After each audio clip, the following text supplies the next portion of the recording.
Tânia, para 5 de Rishvan, o Mordecai vai fazer algumas perguntas sobre o Zohar que a gente estudou no Tânia de ontem. O que dá a entender aqui, de primeira vista, dessa linguagem da frase, para quem não tem o conhecimento, dá a entender que o estudo das proibições, do que é permitido, e as leis de pureza e impureza, isso vem da árvore do bom e do mal. Isso é muito estranho por si só, isso contradiz o literal de vários versículos, de várias frases dos nossos sábios. A gente sabe que toda a Torá revelada para a gente, inclusive com as suas leis, leis de proibições, leis de mentira, leis de tudo, é chamada no versículo Etz Haim Lamazikimba, a árvore da vida para quem segura nela. Não só o livro do Zohar. A gente sabe que o Zohar também estava guardado por muito tempo, não era uma coisa revelada. A sabedoria da Kabbalah também era uma coisa que poucas pessoas tinham. A maioria dos Ramim não estudavam, só pessoas especiais. E mesmo assim discretamente, não em público, como está escrito na Guemará.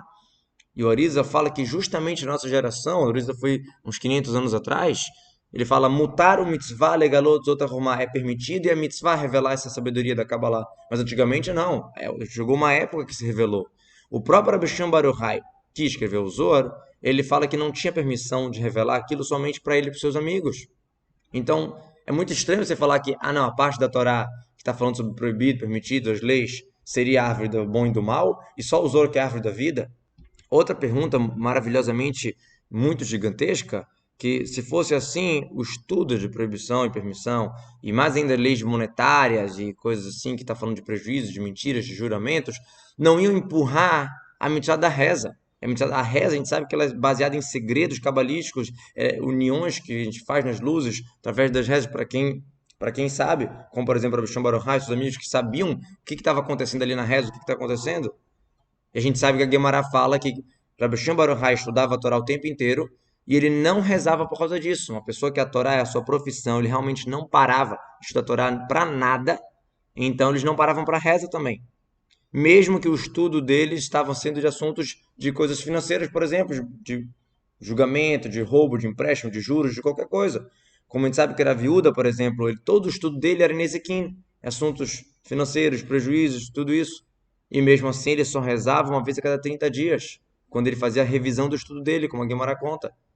Quer dizer, o estudo de assuntos revelados da Torá, de assuntos monetários, de assuntos qualquer coisa, empurrava a reza. Mas a reza é segredos cabalísticos. Se for como a gente entendeu dessa frase do Zohar que a gente leu antes, que o lado da Kabbalah é o lado árvore da vida e o lado de estudar sobre proibição, permissão, prejuízo, mentira, etc., é a árvore do bom e do mal, então qual o sentido de parar, de não rezar para ficar estudando Torá? A gente vê também na Guemará, no Tratado de Berachot, o Shimon Bar Yochai fala que nem para Kriyat Shema a gente deve parar de estudar, para falar o Shema. Somente se a pessoa estiver estudando o Mikra, a Torá escrita, o Taná, mas não de Mishnah de lei, porque é mais forte para o Shimon Bar Yochai. E ele não está detalhando lá qual Mishnah, se é a Mishnah que está falando sobre o Shabat, se é a Mishnah está falando sobre semear, sobre pureza e impureza, sobre prejuízo, não tem diferença. Quer dizer, não ficou para lei essa alahá, mas tem essa opinião de não parar nem para falar o Shema, porque a pessoa está estudando Torá e está estudando que assunto? Qualquer assunto. Além de que isso contradiz o que ele mesmo escreve no Ramehem no Zohar, a Mishnah é a escrava e a Torá escrita seria o rei. Então, e aqui na Guemará ele está falando para parar de estudar Mishnah? Não, de jeito nenhum. Parar de estudar Tanakh, a Torá escrita, sim. Só que no Zohar ele fala que a Torá escrita é o rei, enquanto a Mishnah é a escrava. Então, tem mais uma pergunta aí. Como a gente sabe que a Torá escrita tem a ver com a Hurmá, com a sabedoria, que está no Sefirot, como a Marisa escreve. E também a questão das perguntas, que a gente falou, que tem perguntas e respostas, né, que o Zohar fala que a pergunta vem do lado do mal, do lado da impureza. A gente vê que o Rabbi Shimon Bar Yochai se ocupava muito com perguntas e respostas. Também quando ele estava na Meará, na caverna, que ele ficou 13 anos, e pelo mérito que ele ficou lá, ele mereceu aquilo, como a Gemara conta a história do sogro dele, Pinhas Ben Yair, que antes do Rabbi Shimon Bar Yochai ir para a caverna, o Rabbi Shimon Bar Yochai fazia uma pergunta, e apenas Ben Yair respondia 12 respostas. Depois que ele voltou, ele estava todo machucado, que ele ficou na areia, e Rabbi Ben Yair estava falando, uau, que pena que você está assim. Ele falou, não, se não fosse esse tempo que eu passei na caverna para você me ver assim, todo machucado, eu não ia poder fazer isso. Ou seja, perguntas, respostas, várias respostas, era o que Rabbi Shimon Bar Yochai fazia. Na verdade, se a gente parar para pensar, a principal ocupação dele nesses 13 anos da Meará era as Mishnayot, que na época tinham 600 Darim, organizações, tratados de Mishnayot. Até a época do Rabbeinu Kador Abodonassi, Porque o Zohar e os Tikkunim, que o Rosh Baruch escreveu, ele podia terminar em 2 ou 3 meses. Interessante que o Admor Zaken pode afirmar em quanto tempo o Rosh Baruch dentro da caverna dava tempo de falar o Zohar.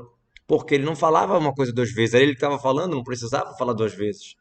Então, o que ele fez nesses 13 anos? 12 anos e vários meses ele estava estudando a Torá revelada, a Guemará, a Mishnah, as discussões, perguntas, e 2 ou 3 meses que ele escreveu o Zohar.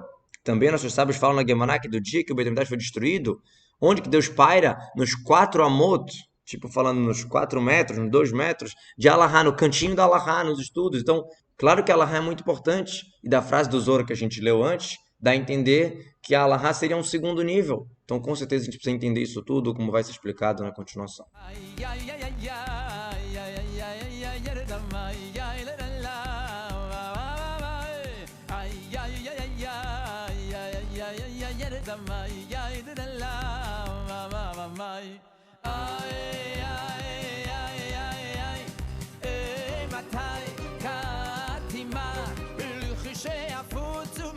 החוצה